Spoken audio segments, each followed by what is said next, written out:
T-Man 978 Chill Comparison Review. Hello everyone, T-Man 978. Right now I'm chill comparison reviewing Classics Ramjet, Generations Thrust, and Generations Dirge. They made us wait forever for these, and personally I thought we were never going to get them because they released them as like a club exclusive, and they released them in Japan. And I was like, we're never going to get them. And I'm not paying all that. I forgot how much they cost, but they were a lot. And I was like, if I have to pay that amount, I'm never getting it. But let's start with Ramjet, since he was first. He came out with Starscream as the secondary mold, or the retool to the Seeker mold. So they made sure they gave us two at once. We got the basic Seeker and the Conehead. And as you can see back here, he has 4 thrusters. He has this more stylized color scheme right there because that's what they were doing with Classics. Even though this jet mode looks basically like the original Seekers. So they should have just went balls out and just went G1 all the way. But here's what he looks like in the bottom. Hollow right there. Visible face syndrome, which is very dark. His doesn't hide away unlike Starscream. But that's about that. Rub symbol. Rub symbol still works. Let's get Dirgy Boy up in here. Pretty much the same thing. Different wing design, of course, just like the G1 toy and the cartoon. I like the blue. It's a little bit, I think it's a little bit darker than Thundercrackers. But, same deal. They gave him a gun design that's sort of like Starscream's. I think they should have gave him these guns right there, but they went with the regular laser blaster design. And he might be a little bit more painted than the other guys, but we'll find out in robot mode. But his cockpit is more transparent, clear transparent than anybody else. In fact, you can see the seat in there, but these other two, well, Thrust right here, you could tell that's painted silver on the inside, which is cool. But out of everybody, Thrust has the more options. Like these turbines right here can actually come off if you want. So if you want to get inventive, you can put the guns up here if you like. And put the turbines down here, if that'll suit you for whatever reason. Or you can put the turbines down here on this wing. Or you could put the gun down here. Actually, that's a little bit loose, but there you go. Only thing I don't like about putting the gun down here is the gun is actually pointing down to the ground. So, yeah, people might not like that. But as you can see, he has these silver Decepticon symbols right there. But let's get these guys in a robot mode. And you already know what this transformation is like. You basically see what to do. Robot mode. Let's start things off with Ramjet. Trying to stand him up to start filming. Man, they did not think about hill spurs with these guys. Like, if they would have made this rotate back or something, it is so hard to get all 3 of these guys standing up. But one thing I like about him is these wings can go back. When we get to this guy, you'll find out that they got cheap on him. They didn't do that. But you can see his overall color scheme right there. It's a lot of dark or smoky gray right here. He's not as white as he was on the cartoon. So there's that. And of course the wings aren't red. But I liked how they painted the cockpit right there. And let's see if we can zoom in on his face a taste. But yeah, I might have to shine a light on it. But there you go with that. they went with like the super deep brow.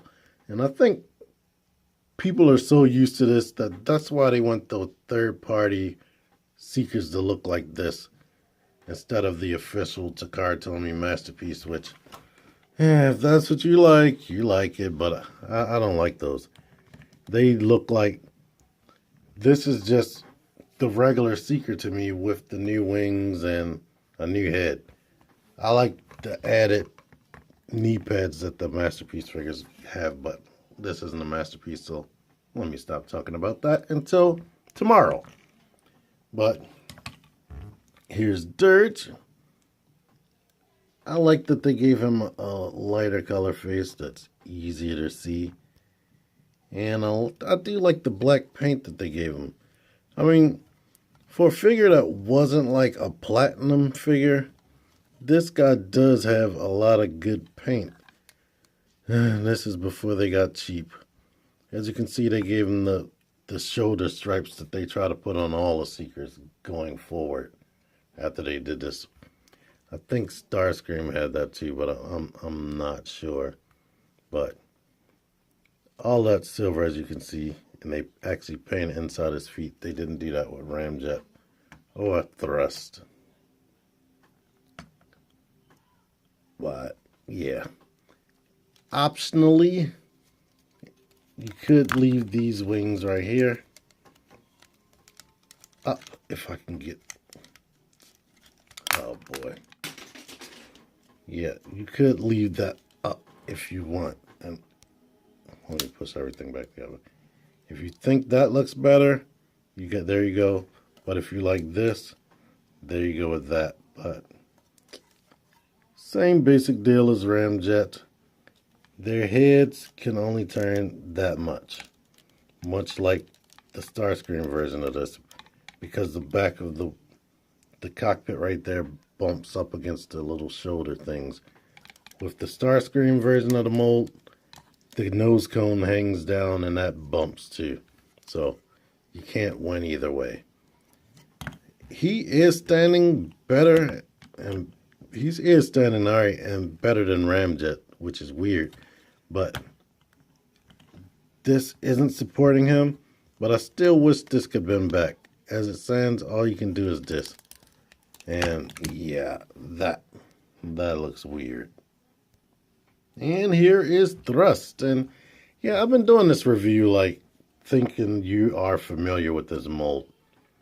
If you're not familiar with this mold, I did do Starscream.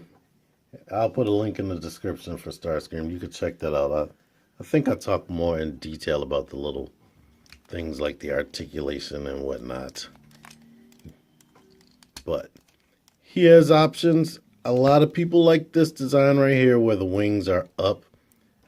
But on the original toy and on the original cartoon, his wings were never that high. But he has the lightest face out of all three of the dudes here. And he has yellow eyes that you can barely see. And I'm just realizing it's red around the cockpit. This outline right there. But I like him the most out of these three guys. And what I like doing as far as the wings, and I hope I can do this. No, I'm going to have to pause it. As I was saying, what I like to do to give him a more G1 cartoon / G1 toy look is take these little turbines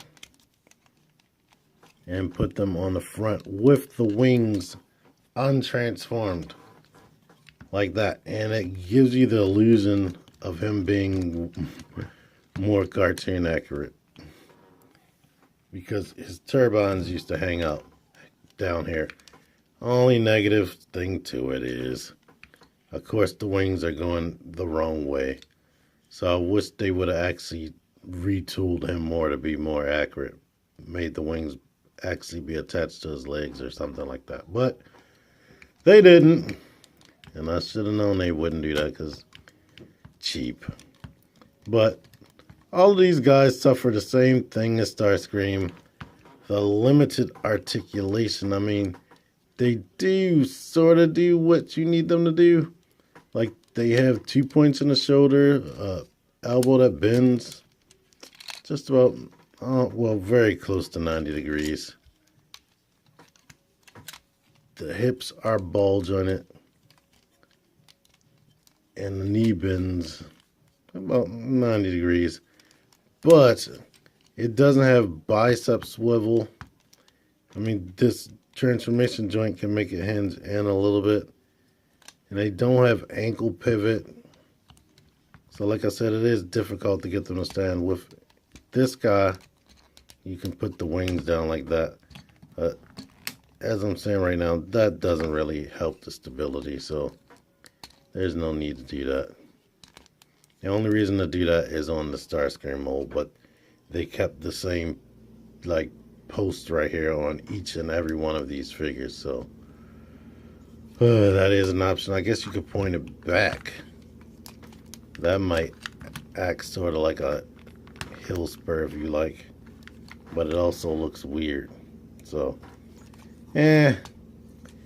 these guys are decent. They're definitely not the best. Oh boy, I wonder what we're gonna get in Titans Returns. Are they gonna give us new Seekers? Or are they not? I don't know. I know Starscream is the commander of the Seekers, but I always looked at Thrust as being the leader of this set of Seekers right here. Maybe because I liked him the best, but I don't think he ever was the designated leader in the cartoon. I believe it was always Starscream, or it was just them randomly just doing whatever. They were just random Decepticon thugs. But I definitely, out of all of them, like the rest the best. The other two are definitely cool. I didn't think I was gonna like Dirge, because he's just freaking Dirge. Dirge is the thundercracker out of this group, where there's nothing too special about him. He did have a special ability, but they never used it in a cartoon as far as I know. Maybe once, but I will have to watch the show over again to even remember what that was. And Ramjet featured heavily, and I believe he did do what he'd like to do, ramming into other planes and cars and whatnot. So he was somewhat special, and he did have that episode like King Arthur's Knights and whatnot. But I don't know. These are cool. I wouldn't rush out to get them if you didn't already own them, because they are only just deluxe class Seekers. So depending on what your collection is, maybe your collection needs these guys, maybe they don't. I'll let you decide that. Well, actually, let me know in the comments. How do you feel about these guys? Are you desperate to have them in your Chug collection, or you rather have some third-party option or whatnot? But anyway, whatever your decision is, if you like this video, give it a like. If you want to share it, I'm cool with that. If you want to subscribe to see more stuff, I have something. I'm gonna get the masterpiece version of this. I might as well just say that that's coming. FedEx Ground made me freaking wait. It's been in Maryland for 2 days, and they just forced me to wait an extra day just because it was supposed to be getting here on Wednesday. They make me sick. But anyway, thanks for watching, thanks for liking, thanks for sharing and subscribing. T-Man978 out of here. T-Man978 Chill Comparison Review. Hello everyone, T-Man978 Chill Comparison Reviewing. Comparison. T-Man978 Chill.